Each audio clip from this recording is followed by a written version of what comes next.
Park for the first Merseyside derby of the season. And it's a lovely sunny morning here on Merseyside. And my name's Rich Wolfenden. This is Everton Live, and I'm joined, as always, by Sarah Halpin. Welcome back to Goodison. What an international break that was, eh? Really exciting. So exciting. No, honestly, it was good to see some of our blue boys in action for their nations. And the most important thing, of course, is that they all came back fit and raring to go for today, which is what we always love to see. So yeah, and congrats to Dom, of course, as well on his first goal for England. Yeah, brilliant. Well, we've seen Luca Dean get a bit of an injury. Hopefully he will be in the side today. Carlo Ancelotti wasn't giving too much away in his press conference, so we'll have the team news for you very soon. Remember, you can go to evertonfc.com for the full commentary today on the website. And in fact, we've got a lot on the show for you today. This is exactly what we've got planned on Everton Live this morning.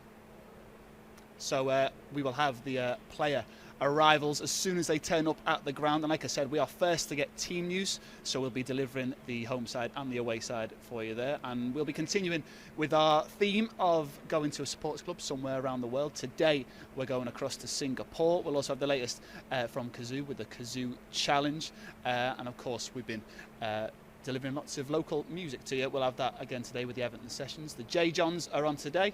We'll have highlights from our last Premier League game against Brighton, which seems a long time ago now. We'll also be hearing from Mr. Carlo Ancelotti, and then your live commentary begins on evertonfc.com.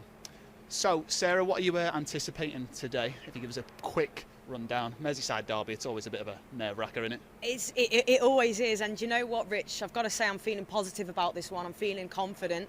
We're four out of 4 so far. We're top of the table. I don't know if I've ever seen Everton go into a derby top of the league, and we're playing some excellent stuff. So, you know, I'm sure as we edge closer to kick-off, the nerves will kick in a little bit more. But I think, you know, we've got to go for it today and look to continue our 100% start to the season and get one over on our neighbours as well for the first time in a long time. Needs to happen, doesn't it? Yeah, it does. Well, I mean, because Liverpool just got battered, let's not mess around. Do you reckon that'll be something playing in the back of the minds of the Liverpool players and the Everton players? Surely this is the chance to get some goals. Yeah, definitely. And, you know, Liverpool, no doubt, they're going to look to bounce back, aren't they? They're going to want to bounce back. But it should fill us with confidence that they conceded 7. We're full of firepower, so let's have a go. Let's have it. Yeah, and we've been scoring plenty of goals this season. In fact, we've won every single game in every competition so far this season. And this is exactly how it's gone so far this year for us.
Well, a handful of wins for Everton this season. Hopefully another one this afternoon against our local rivals. And I'm joined today on Everton Live by a man who last won a trophy with us in 1995. Mr. Graham Stuart is our guest today. How are you doing, Graham? I'm very well, thank you. Really looking forward to this afternoon's game. Played in plenty of derbies over the years, of course. We'll come on to that in a short while. But first off, I just want to ask you, has a lot changed on the pitch from Carlo Ancelotti's side last year to this season? What do you think the main difference is?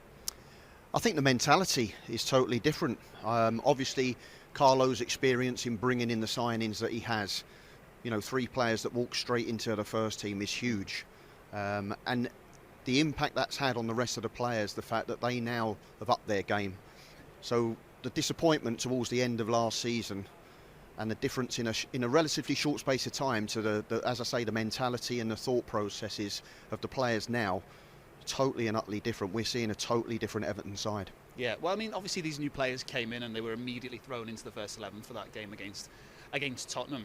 Was there any kind of situation like that when you were playing football? Because obviously players nowadays tend to have some time to get embedded into the squad and, you know, train a few times and that sort of thing. Yeah, I mean, I think what was important that when Carlo first came into the job, the temptation could have been for a less experienced manager to go out and make an impact straight away and get a signing in.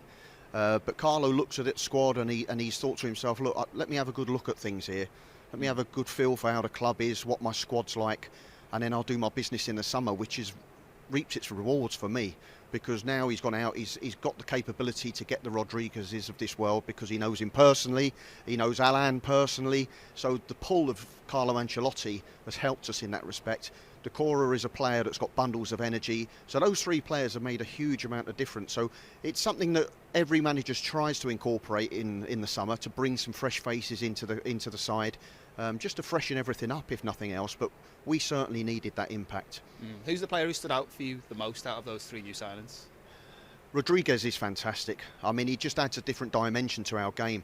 You know, he's so clever in and around the final third. So you get to the point now where there's so many good players, but they get all excited in the final third, and the final ball isn't, you know, it's not got the right weight of pass to it, or, you know, they don't make the right decision.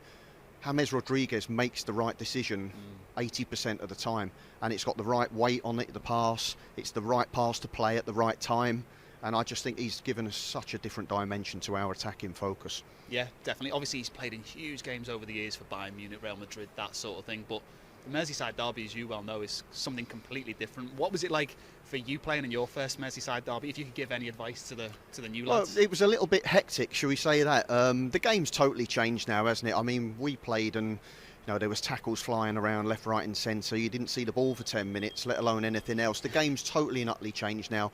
The way the game is refereed has totally changed. So now you're looking at it and thinking, right, don't get yourself booked in the first 10 or 15 minutes of this game, because you're on tenterhooks for the rest of the game. So I think you're looking for good tempo in the game.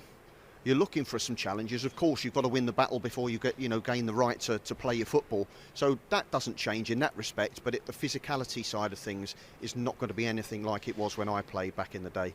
And I mean, could you have imagined playing a Merseyside derby in an empty stadium back in the day? Well, that's the crying shame for us, and obviously we've got this horrendous pandemic that has cost so many lives, and it's a terrible thing. But it's such a sad day, because believe you me, at 12:30, when the sirens come on and Z Cars comes on, this place would have been absolutely bouncing. And I think it's such a sad thing that, you know, fans can't be out there today to see such a wonderful event. Two really, really good sides, us sitting on top of the table.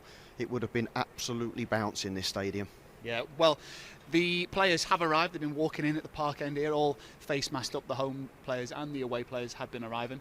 The shots are just over our shoulder here, Graham, with the players arriving. So, out of the players that are coming in now, obviously you'd expect it to be the same side that beat Brighton, wouldn't you? I think there was a couple of players missing, actually. I think Sigurdsson and Davis played on that day. That's right, yeah. Presumably, the lads who were out, Alan and Gomes, will come back in today. You would guess so. I mean, obviously Carlo's, you know, trusts his squad. You know, he knows that everybody around. I mean, Gylfi and Tom came in and did a great job for us, but for all intents and purposes, if everybody's fit, you would guess the team we started the season with would be the team that Carlo would pick, because they've done so well for us, and they're the side that's got us on top of the table. So all things being equal, everybody's fit and well. That's the side I would guess anyway. Yeah, so we just seen images of Seamus Coleman walking in there. Yeah. How important is the captain in these sort of games? Huge, because Seamus has got a wealth of experience. He's played in goodness knows how many derby games now, so he's vitally important in the dressing room to be speaking to James Rodriguez, who's got unbelievable experience, has played in a load of derby games anyway, so it's not, you know, it's not that side of things that's going to be a concern. But, you know, it's a Merseyside derby. The tempo is going to be really, really high. We've got to be on the money right from minute one. There's going to be maybe potentially a backlash from Liverpool's 7-2 defeat at Aston Villa. So you would guess Jurgen Klopp's going to have them coming out as a really fast start. He was complaining about their pressing, which let them down, which has stood them in such good stead. So you can bet your bottom dollar that the back four aren't going to get a moment on the ball. So we've got to be on the money right from minute one in this game. Yeah, so obviously if the stadium was full, there'll be the crowd bearing down on the Everton players. Surely that makes you not play your natural game because you're so on edge from the fans screaming down. Do you know what? It's a difficult one because you can look at it in both ways. You haven't got the concern as a player of making a mistake and hearing the crowd groaning and what have you. So there's some players that thrive on 40,000 people booming in the stadium. There's some players that are a little bit more comfortable knowing that they can make the odd mistake and it's not going to affect them mentally. So the flip side to it is, I think today more than ever, we wanted a full house. Because of the fact that we're sat on top of the league, because of the fact that it's a derby, I think it would have lent itself as an advantage to us if we had 30-odd thousand Evertonians in here and a few Reds in the corner here. Yeah, so obviously over the years, Liverpool have tended to be higher than us in the league. Let's not beat around the bush. But today, the table's a 10, we're ahead of them. Will that be affecting them mentally, do you think? No, I don't think it will. I think the thing that will affect them more is the fact that they're coming off the back of such a heavy defeat, which they done well to keep it to 7, let's be honest about it, because it easily could have been 10. So that would be a concern. In some respects, you could argue that it's a good thing that they all disappeared away for an international break, so you kind of put it to your back of your mind. But I would guess that Jurgen Klopp, as soon as everybody reported back for training on Thursday, would have been saying, right, listen, we can't afford to go down that road again. So as a side, for us, we need to be positive. We need to continue doing all the things that we've done so well so far this season. But make no mistake about it, everybody has to be on the top of the game if we're going to get something out of it today. Yeah, so if we are going to get something out of it, presumably we'll need plenty of goals. Do you expect Calvert-Lewin to deliver? Well, Dominic's form has been absolutely sensational, and congratulations to the young man on his first England caps and his goal as well on his debut. It was a dream come true for him. But he got the right to have that, and hard work's got him there. His desire to score goals, because when he first came into the side, sometimes as a young player you're just happy to be there. Now all of a sudden the penny's dropped with Dominic, and he's recognised that he's going to be judged on his goals because he's Everton's number 9. He's a centre forward. You've got to score goals if you're going to be Everton's number 9. He's done that so far this season, attributed to the good work that he's doing outside the box and holding the ball up for us. So his form has been absolutely sensational, and if he can continue that today, we're all going to be very happy, and he's going to give Van Dyke a tough game if Van Dyke starts the game, obviously. Yeah, definitely. I mean, you played with Duncan Ferguson back in the day. He gets compared to Duncan Ferguson quite a lot, Dominic Calvert-Lewin, but do you think there's a little bit more to his game than what Duncan had? Got to say that quietly because he is around. I was going to say, I wouldn't want to tell Duncan that, but no, they're two totally different players. Dominic's far more mobile than Duncan was, but Duncan was so aggressive and strong and could hold the ball up, and he's as good a person in the air from crosses as I've ever seen in my football career. So there's always going to be the comparable, because Duncan's working with him every day on the training ground, which is great for Dominic. And I think we're seeing the rewards of that. I think we're seeing that Carlo's got him working, more in and around the box rather than down the sides and down the channels, and leaving Richarlison and Rodriguez to do that side of things. So he's saying to Dominic, listen, get yourself in the box where it matters. Get yourself between the posts, because that's where the chances are going to come from. So there's no doubt that Duncan's influence will be a great asset to Dominic, but they're two totally different players for me. So obviously the man who played up front alongside Calvert-Lewin last season with Richarlison, he seems to have more of a wide role this season. Can we expect him to start delivering some goals in the league? He's been getting a few in the cup. Yeah. Well, I think Richie, I like him out wide, actually, because he's not somebody who stands on ceremony. When the ball's on the right-hand side, he shows a desire to get in off the flanks and get himself in the box. That's why he scored so many goals last season. I've got no doubts we'll be seeing double figures from Richarlison this season. He's a top player. I think the fact that James Rodriguez has come in, he's probably looking at and thinking, I might not be the main man this season. I'm going to have to up my game even more, and that's exactly what we want. So he can create chances. His defensive work with Luca Dean is going to be vitally important for me today as well. But going forward, no arguments. Yeah, and then in the midfield, do you think, obviously Liverpool won the league because of their solid midfield 3 last season. Have we got midfield 3 to match theirs now, would you say? I think we have. I think obviously you look at Andre is probably the more talented on the ball, if the other two don't mind me saying that. He's the one who's a bit more pleasant on the eye.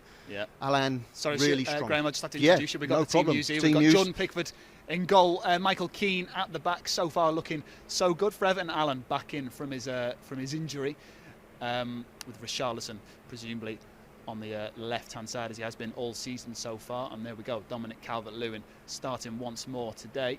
Luca Dean got an injury for France, playing in the international break, but is past fit for today. Yerry Mina didn't get a game for Colombia at the weekend, but plays once more today. Untitled Chapter making up another spot in midfield, with James Rodriguez playing alongside him. Andre Gomes completing that midfield three. And captain Seamus Coleman in at right back, as he has been for the last 10 years or so. And two new faces on the substitute bench there. Robin Olsen, the goalkeeper, brought in from Roma a couple of weeks ago, and the young lad Ben Godfrey in from Norwich, signed on the dotted line a few weeks ago also. So you just telling us about the midfield there. Alan, Gomes and Decore, they're all in there. Well, I'm glad they're all playing now, so we've had that confirmed on the team news, so there's me rattling on about it. I didn't even know they were definitely playing, but that's been confirmed now. So obviously, you know, Andre being in there, he's the one with the talent on the ball and what have you. Decore, unbelievable energy, which we needed from midfield. He can get up and down all day. And obviously Alan is the disciplined one who sits there and breaks things up and sits in front of your back four and stops balls, you know, sliding through to Firmino. So I think Decora's got an unbelievably tough job today, because I think the trade-off you get with James Rodriguez is you don't want to take anything away from him from what he does in the final third, but perhaps you lose a little bit on the defensive side of things, whereas Richarlison's excellent at that. Yeah. So we know how good Liverpool are in the left-hand side with Mane and Robertson, very, very attacking down that left-hand side. So my guess is, don't take anything away from James Rodriguez and what he does in the final third. So Carlo may be looking at Alan and Decore especially, just to say, listen, just shuffle over to that right-hand side when we've got the ball, because they counter-attack us. There's potential for us to be hurt down their left-hand side, our right-hand side, leave Seamus a little bit exposed. So get yourself out there, just help the team out from a tactical point of view. Yeah, that's a concern, because obviously I've seen stats all over the place that Rodriguez has only sprinted about 6 times or something like that in 4 games this season. Surely today is going to be the hardest game of his Everton career so far. I mean, it's going to be tough, and as I say, look, it's a trade-off, because what he gives us going forward is so vitally important to the way we've started the season off. So, you know, you kind of say to the Decoras of this world and say, look, you know, this is a huge game of football, and okay, look, we'll allow him that because he gives us so much in the final third. But your job today is to make sure that you slide across to that right-hand side and just, you know, plug the gap that maybe he'll take his time to get back to, rather than Richarlison and Dean on the other side, who work together in tandem so very, very well. So the Liverpool team just popped up a moment ago as well. Mane and Thiago are back for them. They've both been out with COVID-19. Have you ever had an illness or known anyone who's been out with sickness to come back and then feel it? Obviously, if you've got like a knock in your ankle or something, you know how to recover that. But when it's a respiratory issue, sure, that affect you. Illness you're going into the unknown a little bit. I've got no idea how they're going to feel. They might not know how they're going to feel until they start running around, but they've had a couple of days of training, no doubt, and they'll probably feel that they're good. The doctors and the physios would have worked with them as well. Klopp would have spoken to them. Do you feel okay?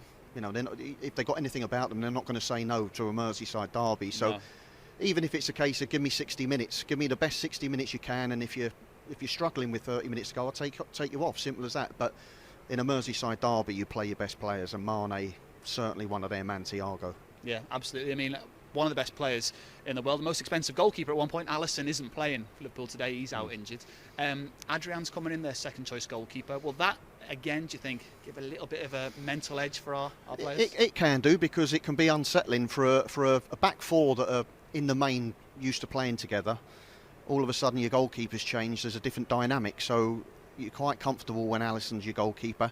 I think we saw in the Villa game, Adrian made a couple of errors at the back there, and they just didn't look quite in sync at the back, so hopefully that plays into our hands this afternoon as well. Yeah, and we've seen over the past few years, I don't want to give Liverpool too much praise, but we've seen how well Virgil Van Dyke has done over the past few years. Where would you rate him in the world ratings? There's no question he's one of the world's best defenders, which is why, again, it's an intriguing day, because you've got Dominic Calvert-Lewin, the man in form, the centre-forward in form, up against one of the world's best defenders, if not the world's best defender.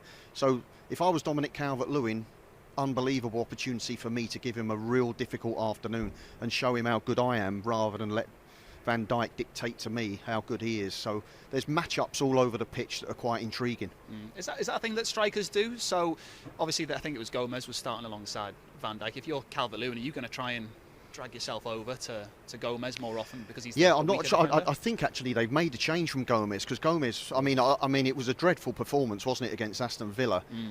But Gomes stood out in that. For me, he was really, really off his game. So I think they've made the change, Liverpool, this afternoon. So they've decided to bring in somebody else alongside Van Dyke. I can't forget the name, a different defender alongside Van Dyke. But obviously Van Dyke's the main man.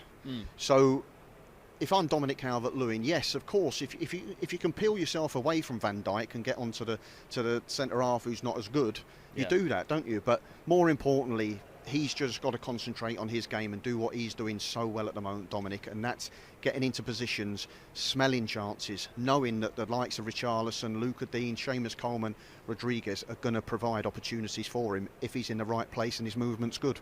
Yeah, well, our defence this season has been pretty good as well, absolutely flying. Our back four, the same as it has been all season. Seamus Coleman is the man who leads that back four, leads the whole team in fact, and we caught up with him just before today's game.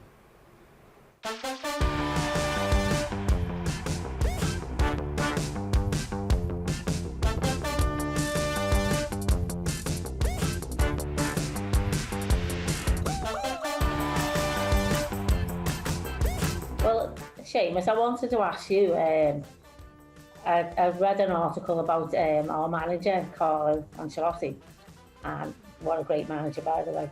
But what a great compliment to you when he said you're the best captain he's ever worked with. Yeah, look, I'm very lucky. You know, I think everyone understands. I've been here 12 years now, but this club, you know, means everything to me. And we've had some good times, some bad times. But I think for me, it's just important that the people that are working here realise what it means to be an Everton player, what you as supporters expect from Everton players and that. And it's my job to get that across to the new group of players and old players. So, you know, I've said it loud and I've said it proud since I've come to the club, and I'll keep saying it until it's not possible. I want to win something at this football club. You know, hopefully go 6 points clear of them on Saturday. Yeah, that would be just great. Yeah, that would be ideal. Listen, it's a great chance for us. We know they're a top team, as everyone knows, but you know, the 11 that we've been putting out so far in all competitions has been strong. And for me, with football, you can't buy it. Results bring it, and it's confidence, and we have that now because we're playing well.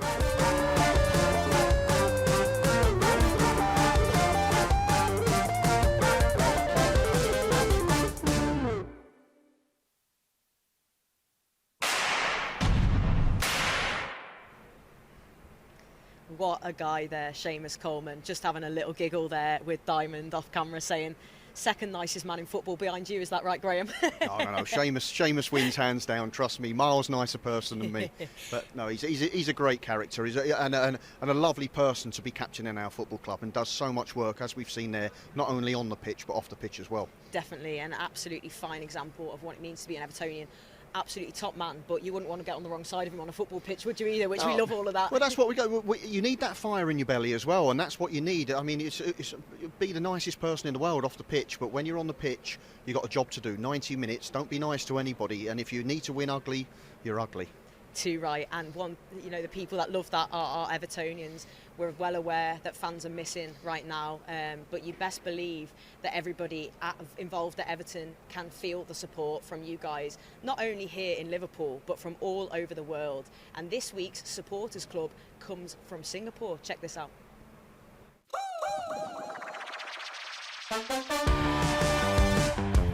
Hi, my name is Tommy. I'm the chairman of the Singapore Everton Supporters Club. SESC, as we are affectionately known. We are founded in 1998 by a group of local Evertonians who started weekend kickabouts back in the days. Then they decided to form the Supporters Club. We do gather to watch matches at local bars and pubs where the atmosphere was really good. No matter the results, the atmosphere was always good. I was very lucky to be able to catch the match at Goodison Park back in 2015 against Manchester United. It was a good game. We won 3-0. that feel back then was really memorable, etched in my head. Pre-match, I got to meet Howard Kendall, our legendary manager and player. Post-match, I got to meet some of the players at the pitch side, so it was really a memorable one. My all-time Everton player would be Duncan Ferguson. His passion for the club is really amazing. When he was playing back in the days, his headers were really awesome. Almost always goal bound. This guy really loves Everton, and I believe his blood is blue. I think in 2015, when Everton visited Singapore for the Barclays Asia Trophy, it was really a memorable experience for myself, my members, and some of the other members in the region as well who flew in. That particular year, or that time when Everton came, we actually organised this five-a-side futsal tournament for the regional Evertonian supporters. The Malaysians were here, the Thais were here, the Hong Kong Evertonians were here. And we have a team from Perth in Australia coming to compete in the five-a-side tournament, which they won. The good thing was that we had our club ambassadors joining us for all these occasions. They were really nice people, sharing their experience, and most of all sacrificing their time for us fans. I do hope that they will be able to come down to Singapore soon. So hopefully after all this pandemic is over, we get to see our club here in Singapore. Contact us on Facebook. You just search for Singapore Everton Supporters Club. You should be able to find us. Our committee member will get in touch with you if you want to join us.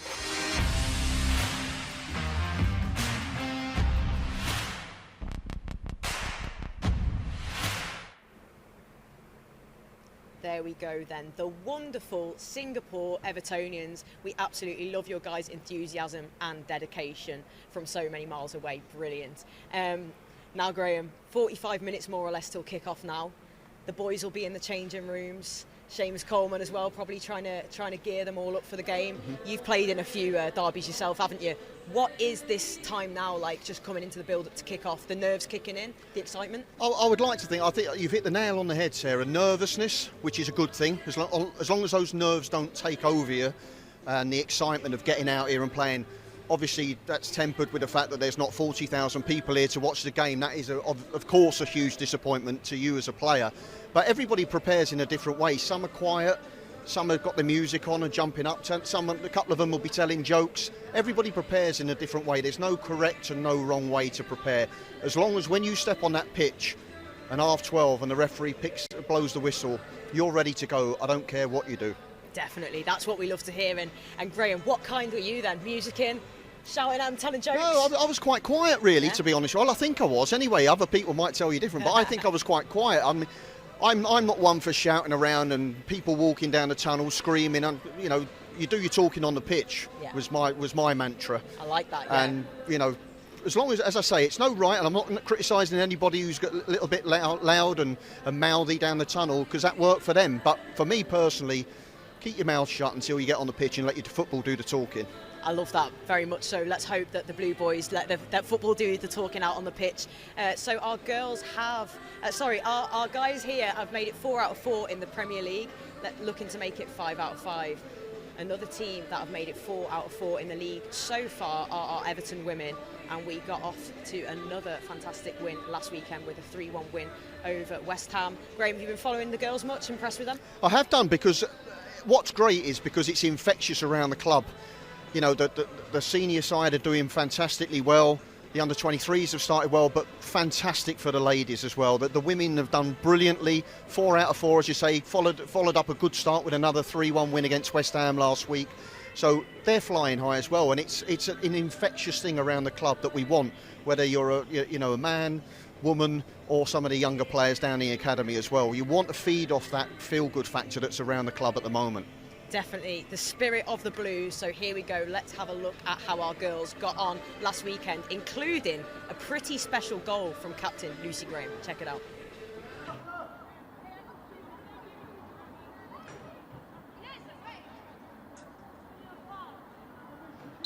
Free kick here to Everton. As it's played in and flicked on and onto the roof of the net.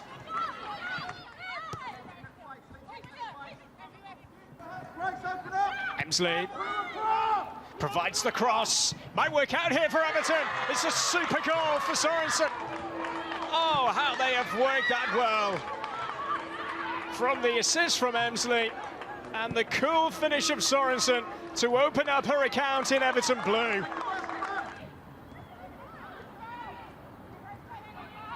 Here's Leon. That's slack though, give it away. Towards Daly, Kenton Darley picking up the loose ball and scores! Oh, it's a real soft one for Everton to concede, but for West Ham United, they are level.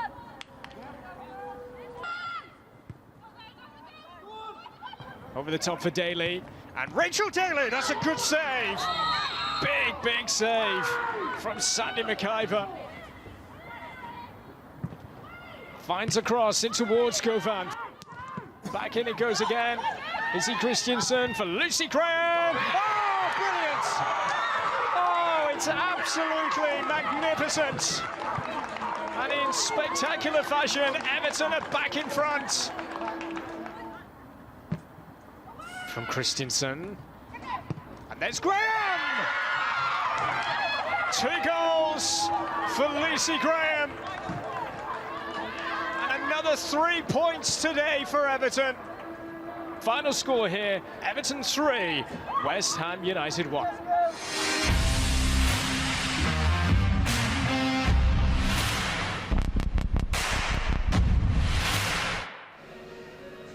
Well, another great win for Everton's women's side there.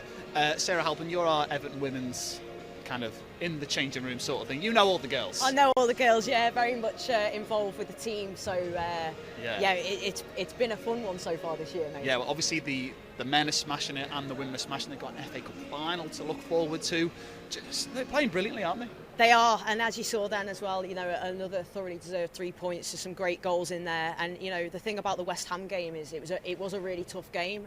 We had to fight hard for the 3 points, and the girls played 5 games in 15 days, wow. which is quite a tough challenge really. And I think they were feeling it a little bit in the West Ham game, but to still be able to dig deep and get the 3 points comfortably in the end is fantastic, and real testament to them and to Willie Kirk as well. And as you said, we've got a game tomorrow against Brighton, looking to make it 5 out of 5. It'll be live on the FA Player as well for those Blues who want to watch that. But after that game, the next one for the girls is the small matter of an FA Cup final at Wembley. So yeah, make sure you're following our girls and backing them. And yeah, as I said, looking to make it 5 wins out of 5 tomorrow. Hopefully following on from 5 wins out of 5 here today.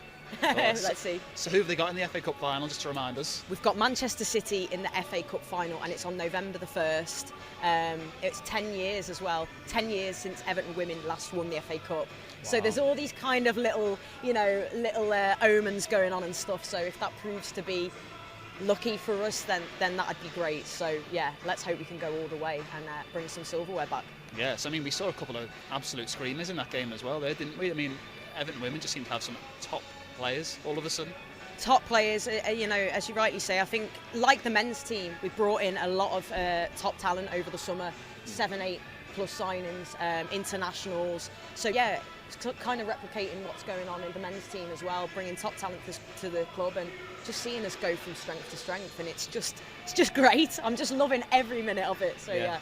Brilliant. Well, Everton women and Everton men's side both smashing it at the moment. We've got about 40 minutes to go till kick-off. Remember, get your questions in for Graham Stuart, #EvertonLive over on Twitter if you get some questions in there, #EvertonLive. So usually we have half-time entertainment. If you're a regular at Goodison, you remember hit the bar, that sort of thing over the years. Well, this year we were meant to have the Kazoo Challenge. We can't do it in the stadium without any fans. So the Kazoo Challenge this year comes to you.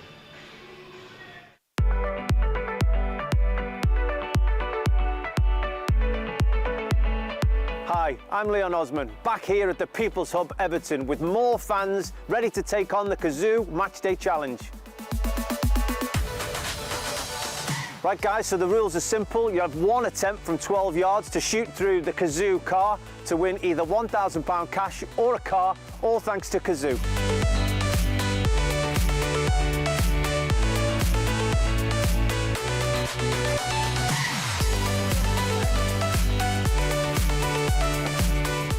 Oh, it was close, that one.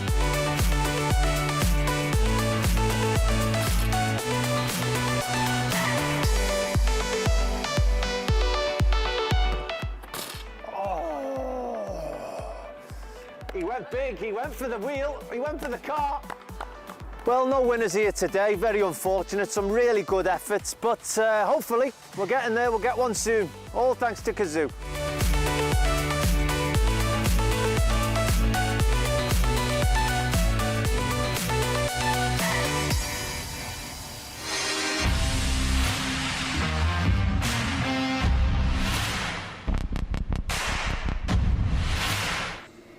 So you can find out more about the Kazoo Challenge, evertonfc.com for that. So Graham Stuart joins us once again. I wanted to ask you about our 2 last-minute signings. We've brought in the goalkeeper Olsen from Roma and a young Godfrey. What do you think they'll bring to the side? Yeah, well, obviously Olsen coming in, from Roma is competition for Jordan. Simple as that. Jordan's made 1 or 2 errors, but he'll know that better than anybody else. And he, just if Olsen just pushes him, that's great. Godfrey, good young player from Norwich, one for the future. Will probably be disappointed he's not starting today, but plenty of time for Ben Godfrey to have a great career here at Everton Football Club. Definitely. I'm sure we'll see plenty of him soon. Carlo Ancelotti will presumably be chatting to his players just before they come out to train. What do you think he'll be saying to them just now? Well, I'll tell you what, Rich, I'm going to have to be a lip reader because the man on the mic is so loud. I'm only guessing what you said, but I'm guessing it was something to do with Carlo and what he'll be saying. Yeah, that's it. But no, Carlo will be in there now, just keeping everybody as calm as possible. So, my favourite saying ever, you need fire in the belly but ice in the mind. And that's Carlo all over because he's got that fire but he's calm and composed, and that's what he's going to want his players to be today. Just don't make rash decisions, don't be getting stupid bookings, don't be giving stupid free kicks away and giving Liverpool any hope. Be nice and solid. That first 15-20 minutes is so vitally important to set your stall out, and then you go out and do your stuff, of which we've been doing all season. Yeah, Brilliant. Well, the players will be out to do their pre-match warm-up very soon. Before then, though, we've got some music for you. We're trying to deliver some Evertonian supporting artists for you. This is the latest. This is a band called J. Johns.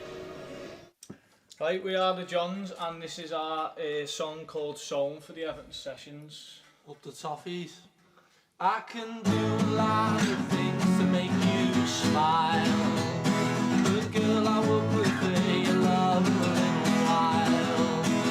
And I'll people give you their precious time, but you only ever seem to take it mine. If loving you is prison, why do I feel so free? Should know that I've become a thief to solve your mystery. Make love now with your heart, not with your mind. At least then you can leave all of your tears behind. And I said, you're tearing me apart, don't be so blind. Open up your arms, girl, you're supposed to be mine. Be mine, be mine. This is all. You need to let go of your vibes, 'cause every word about you is untrue. And people are just paying you a price, and they don't understand your true value. Oh, I'd steal from the poorest person, commit the biggest sin, just as long as that I know it meant our love could re-begin. Make love now with your heart, not with your mind. At least then you can leave all of your tears behind. And I said, you're tearing me apart, don't be so blind. Open up your arms, yours to be mine. Make love now with your heart, not with your mind. At least then you can leave all of your tears behind. And I said, you're tearing me apart, don't be so blind. Open up your arms, girl, you're supposed to be mine. You got me by, got me so, girl. You got me by, got me so, girl. You got me by, got me so, girl. You got me bad, got me sewn, girl.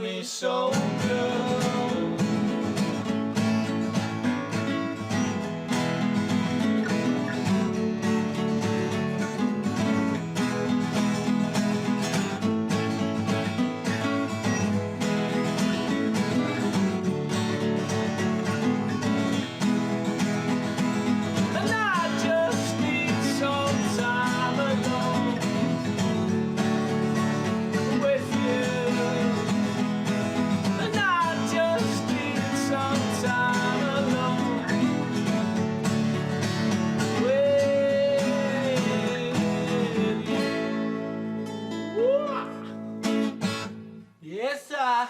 Toffee. Top blues. Come on.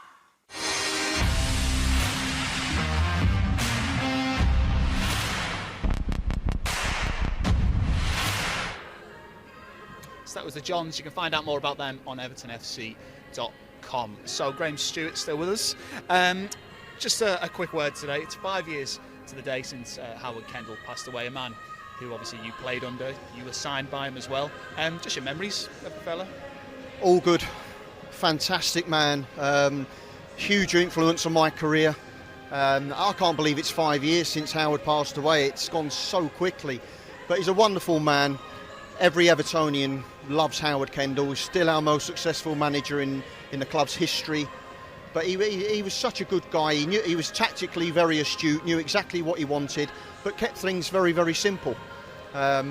Brilliant off the pitch, really, really sharp. You know, there were so many times when we had so many good laughs when you thought you could get one over on him, and the next morning he'd come up to you and, I remember that lad, I remember what you said, blah, blah, blah, and all that sort of stuff. So he had a great affection for his players, and the players had great affection for him, and that's why you look at the side of the 80s, you know, they were all on the same page. Howard absolutely adored those players. They'd run through brick walls for him, and that's the capability that man had. He made you want to run through a brick wall for him. And what was he like in the changing room, given his pre-match speeches and that sort of thing? He was very calm. He's probably very similar to Carlo. Very, very calm. Got his point of view across. Never believed in ranting and raving. Just quietly and assuredly went about his business. And you knew he didn't have to scream and shout at you. A glance in his eye, a look at you, and a point of the finger was enough to know that he was disappointed in you, or he was delighted with what you'd done, or anything. Managers with that kind of stature and aura have that capability, and Howard was certainly one of them, and we've got another one in there now in Carlo. Yeah, well, obviously he played and managed in plenty of Merseyside derbies. What would he say for the Merseyside derby as a manager? He'd open the door, he'd open the window, he'd open the door. Listen to them, listen to the crowd. They come in here, they're going to give you everything that they've got to help you. Don't let them down. Give everything that you've got. If you give everything you've got for that royal blue jersey, the fans will always be with you. And that's what the guys have got to go out there to do today. First and foremost, give me every drop of sweat you've got for the next 90 or so minutes.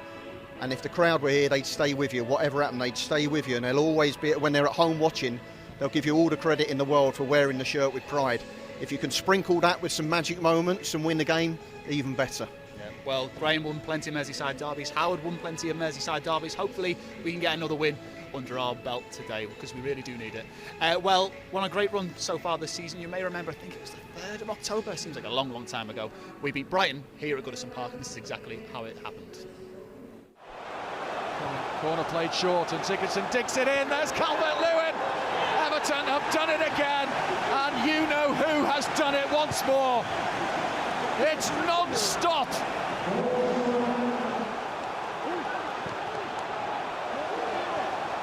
Here's Tariq Lamptey, though, to deliver deep. And that is a shot on goal, which Pickford fails to hold, and it's smuggled home by Neil Mopey.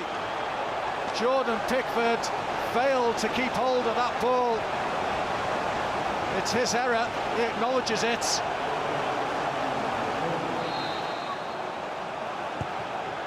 James Rodriguez, it's in, Everton are in front, Yerry Mina.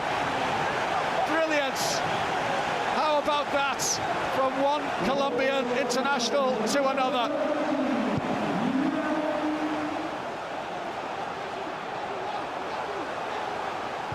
Brighton in possession, giving it away. Dominic Calvert-Lewin, will he go for goal himself? No, uses COYB. Now Rodriguez, James Rodriguez for Everton. 3-1. Everton punish Brighton.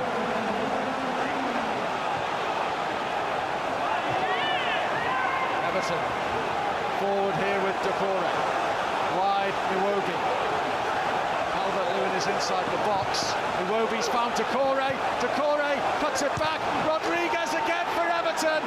It's 4, and Everton do have the points now. You can be sure of that. James Rodriguez gets his second of the game, and the goals just keep on flowing for Everton. And Michael Keane is there to defend. Here's Basuma, he'll go for goal and score in spectacular fashion. That is a wonderful strike from Basuma.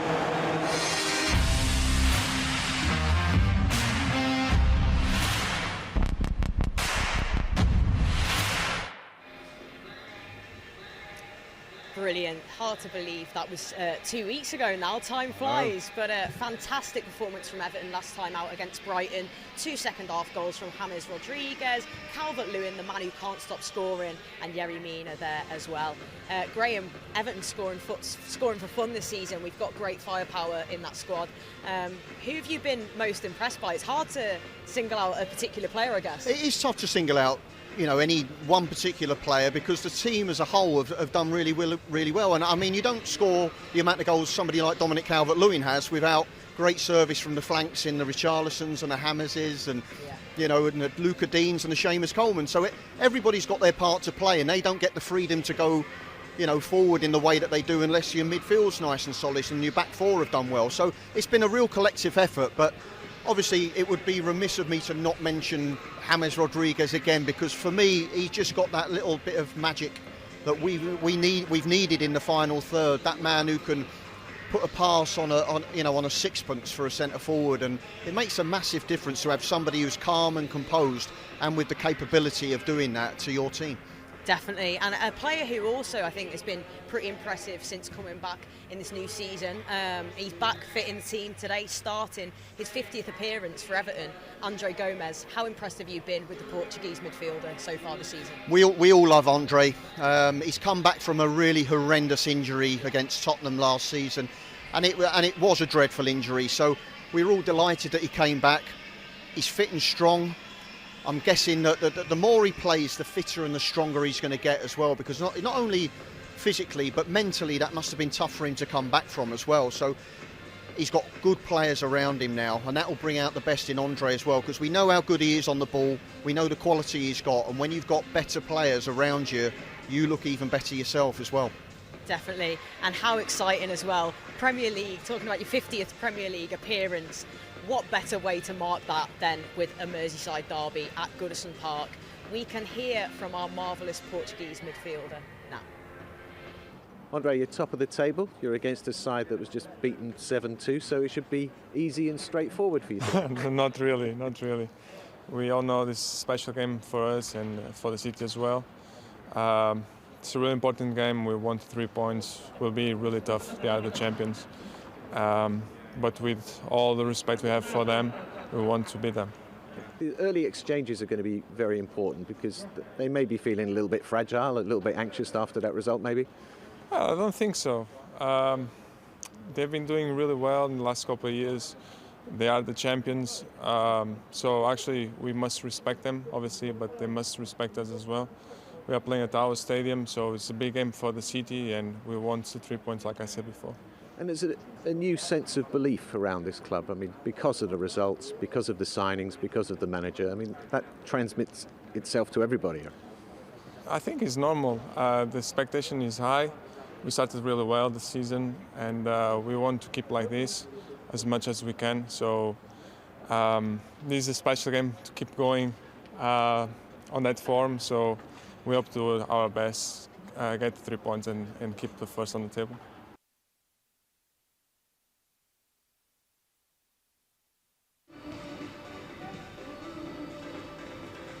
Brilliant, excellent stuff from Andre Gomes there, and good luck to him, of course, ahead of his 50th Premier League appearance for Everton. Graham, we've had lots of interaction from our Evertonians watching this from home with questions that they want to put to you. So I'm going to start with you with Alan Murphy. He says, Diamond, what is your favourite Merseyside derby memory as a player? Oh, it's an easy one for me, this one. It was actually at Anfield, and we won 2-1 it was actually, but it sounds a bit more comfortable, you know, when we were 2-0 up with Andre and Chelsea scoring 2 goals.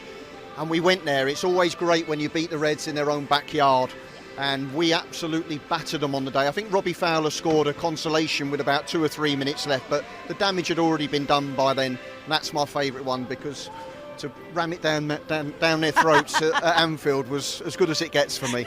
Absolutely love that there, Graham. I love that in your face as well. You can see is right. Absolutely love that. Right. Let's hope you bring us a bit of luck today Hope as well. so. With being here, I'd take a 2-1. Definitely a win. We'll do at any cost today. Max Allen also asks, how different was the atmosphere in the build-up to the derby? Like, I'm assuming he means like from back then to what it is now. Yeah, I mean, again, the game's totally and utterly changed. I mean, the physicality side of things are totally different.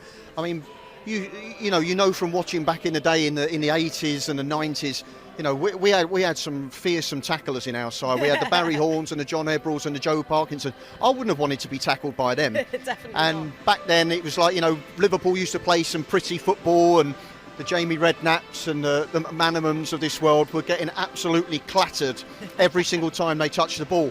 And you had to win the battle. And they wanted a nice game of football, Liverpool, and we wanted to mess it up, and we did, and we became very good at it. I mean, I was very, very fortunate in my time. I played 9 derbies, I only lost 1. So what we give for that now, I tell you. Definitely. Well, there you go. Another nice little omen. You get my hopes up here, Diamond. We've got so many little things to. Calm down, I know. calm down. I need to calm down. No, we're positive. We're confident. We're positive and confident going into this one. There's never been much more expectation, I guess, being top of the table as well, isn't it? Let's get through some more questions for you then, Graham. We've got one here from Becky Smith, who says, what do you make of Ben Godfrey? Do you think he'll become a regular sooner rather than later? That's an interesting one, actually, because we're kind of fortunate with a lot of talented young centre-backs at Everton at the moment. Yeah, Ben's a young man who's come from Norwich.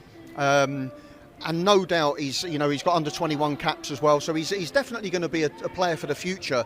But you've got to give him time as well. I mean, I was only a young kid when I came up. I was only 22 years of age when I came up from Chelsea. So you do need that little bit of time to settle in. And I think, obviously, Carlo wants to push him into the squad as early as he can to interact with the side and what have you. But let's just be patient with Ben and give him a little bit of time. At the moment, things are going very, very nicely. You know, Yerry Mina used his height great the other day in with a goal in the from a free kick from James. But we want more from that from Yerry in terms of like being dangerous in their box, as well as doing his job at the back. But just let Ben settle down, feel comfortable, and we'll see the best of him in months and years to come. Definitely, and who better to know how to handle these young players than Carlo Ancelotti? Absolutely. He's definitely in safe hands Correct. here, isn't he? And I think this is the final question we've got for you now as well, Graham, and that is from Joe Tarr, and he asks, who was most up for the derby when you were a player? There's a few that could spring to my mind here with the team that you were in there, Graham. Well, I mean, it would be very, very difficult to pick one player out, but when you've got a big derby game, you look to your captain, and we had Big Dave Watson. Now, Waggy was a local lad anyway, and I wouldn't mess about with Dave Watson ever in normal life, let alone on the day of a derby. And he epitomised everything you'd want from a captain, and he made sure you were on the money, especially on derby day. And absolutely, yeah, that Duncan Ferguson in there as well. I'll throw Duncan, but you can throw Duncan any day of the week. I know, I absolutely love that man, but I still definitely would never want to upset him, No, that's for certain. absolutely. I mean, Joe Royal's first ever game in a derby, he picked Duncan. He said Duncan was bang average for 45 minutes, and then Neil Ruddock made the fatal error of going straight through the back of him, and Duncan was unplayable for 20 minutes. So don't upset the big man. Do you know what? Someone like Neil Ruddock as well. He's not exactly small, is he? But I bet he was a bit frightened once he'd done that. Probably learned the hard way. Somebody that Big Dunk is actually assistant manager to, Carlo Ancelotti. We're hearing from him in just a second. But Graham, just want to say thank you very much for joining us here today, Diamond. And, Absolute pleasure. It's lovely to be here. I feel very, very blessed and fortunate to actually be here at Goodison Park. And I know all the fans at home would love to be here, but hopefully the lads will go out and do you all proud. Definitely, absolutely. Well said, Graham. And we can hear from Everton manager, Professor Carlo Ancelotti now. Carlo, you're playing Liverpool when they've just been beaten 7-2. How does that change the contest? I think that we are sure that we are going to play the best team in the Premier League because they won, they are champions. So honestly, we didn't think what happened of the last game that they played. They are a fantastic team. It's an honor for us to play against them. It's a derby, it's an important game, but I expect a good game from us. So in that sense, this is a test to see how far your Everton side has progressed then? I think so. It's a good test for us to see in which position we are. Which position you are is under the sprinklers. But yeah, no, he's excited. He's excited all the time that we play against Liverpool, that I played against them. It's an excited game. The only thing that misses is the crowd, but unfortunately we have to respect the rules and the protocol. It's not a good moment, and I hope to give happiness to our fans from home. Yeah, we could say that at every game, but this one particularly with Everton on top and Liverpool chasing. Yeah, this is quite particular, yes, for this reason, but it doesn't change. We started well the season and we want to continue. Alan and Gomes come back into the side, and a couple of concerns about Mina and Luca Dean as well, but they're all fine. So the team news is pretty positive. The planning's gone well for you.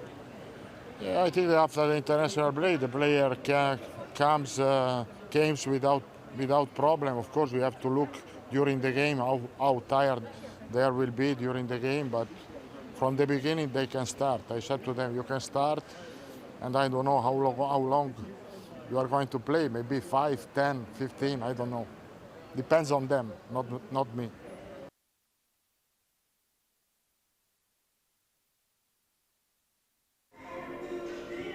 Well, hopefully in a couple of hours' time, Carlo Ancelotti will be a happy man again after hopefully picking up a big 3 points against our local rivals. So kick-off is what, 20 minutes away, something like that?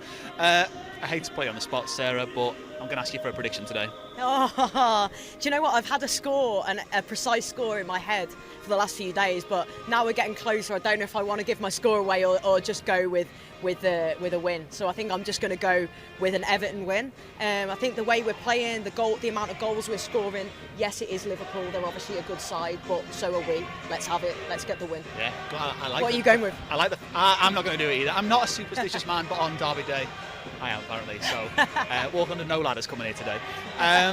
So memories of the derby.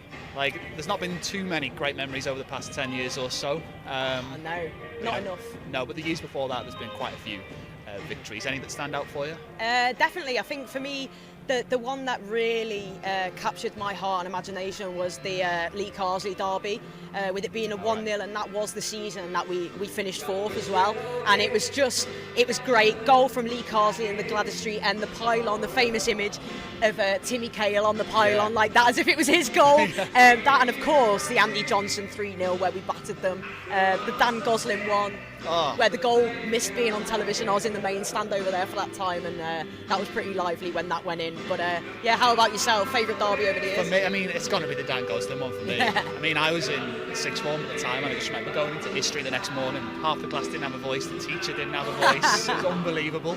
And I think it was Dan Gosling as well, and nobody expected to score.